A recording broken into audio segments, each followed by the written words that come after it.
England ശരിക്കും നാണം കെട്ടു. ഇന്ത്യക്ക് മുന്നിലൊന്ന് പിടിച്ചു നിൽക്കാൻ പോലും അവർക്ക് സാധിച്ചില്ല. അത്രയും പവർഫുൾ ആയിട്ടാണ് രോഹിത് ശർമ്മ ഇന്ന് കളിച്ചത്.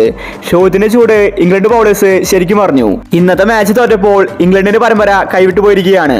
ഇന്നത്തെ രണ്ടാം ഏകദിനം തോറ്റ ശേഷം ഇംഗ്ലണ്ട് ക്യാപ്റ്റൻ ബട്ട്ലർ പറഞ്ഞ കാര്യമാണ് നമ്മൾ ഈ ഒരു വീഡിയോയിൽ പറയുന്നത്. ഇതുപോലത്തെ ക്രിക്കറ്റ് ന്യൂസിന് വേണ്ടി ചാനൽ മറക്കാതെ സബ്സ്ക്രൈബ് ചെയ്യൂ. രോഹിത് ശർമ്മയുടെ സെഞ്ചുറി ഒരു 1.5 സെഞ്ചുറി ആയിരുന്നു. അതുപോലത്തെ ബാറ്റിംഗ് ആണ് രോഹിത് ഇന്ന് കാഴ്ചവെച്ചത്. ഇന്ന് കളി തോറ്റ ശേഷം ബട്ട്ലർ പറഞ്ഞത് ഇങ്ങനെയായിരുന്നു: ഞങ്ങൾ ഇന്ന് കളി തോൽക്കാൻ കാരണം അത് രോഹിത്താണ്.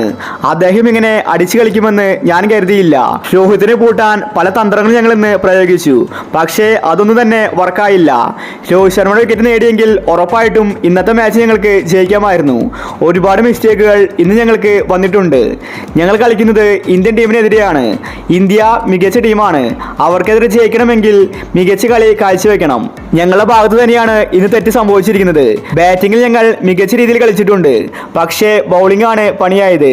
ബൗളിംഗിൽ കുറച്ചും കൂടി ശ്രദ്ധിക്കേണ്ടിയിരിക്കുന്നു. ഇന്നത്തെ മാച്ച് ജയിക്കാൻ സാധ്യത കുറവാണെന്ന് എനിക്ക് നേരത്തെ തോന്നിയിരുന്നു. കാരണം ഇന്ത്യൻ ടീമിൽ എല്ലാവരും ഫോമിലാണ്.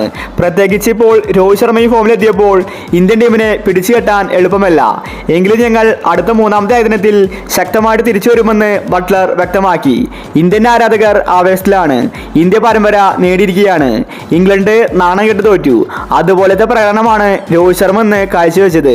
12 4ഉം 7 6ഉമാണ് രോഹിത് ശർമ്മ അടിച്ചുകൂട്ടിയത്. 119 റൺസാണ് രോഹിത് ഇന്ന് നേടിയിട്ടുണ്ടായിരുന്നത്. ശുഭ്മാൻ ഗില്ലും രോഹിത്തിന് സപ്പോർട്ട് കൊടുത്തു.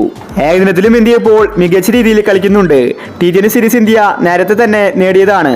ഇതുപോലെ ഇന്ത്യ മുന്നോട്ട് പോയാൽ ഉറപ്പായിട്ടും ചാമ്പ്യൻസ് ട്രോഫി ഇന്ത്യക്ക് നേടാൻ സാധിക്കും.